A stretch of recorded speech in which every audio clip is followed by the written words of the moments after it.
In KdF Stadtu, there were about 70% or 80% foreigners who worked in Volkswagen work.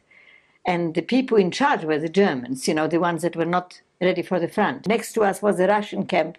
There was a French camp, you know.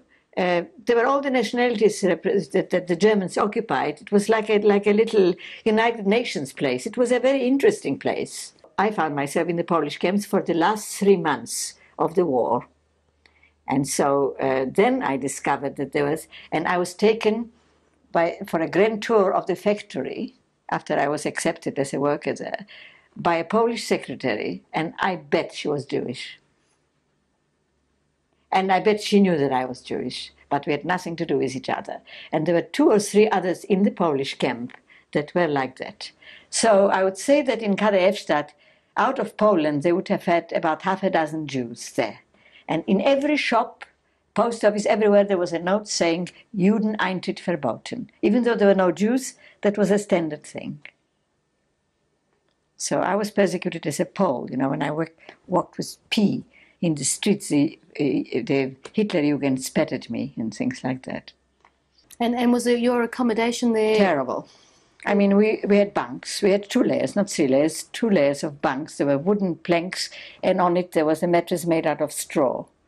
And you lay on that straw, you know, and beneath me was a sort of Polish concierge that swore all the time.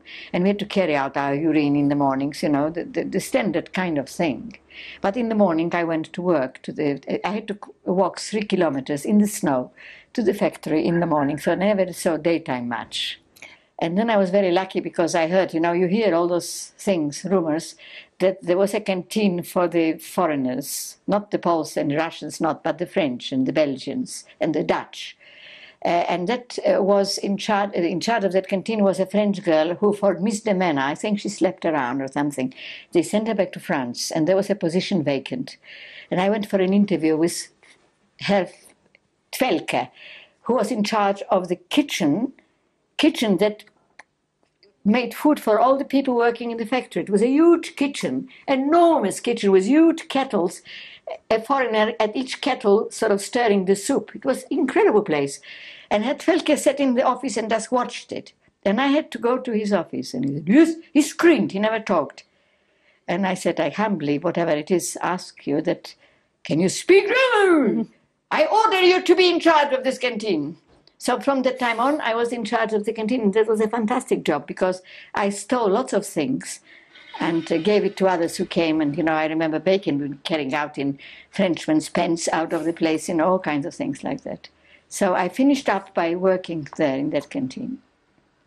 I mean, the danger was there all the time, but you sort of, I presume, cocksure you became to be.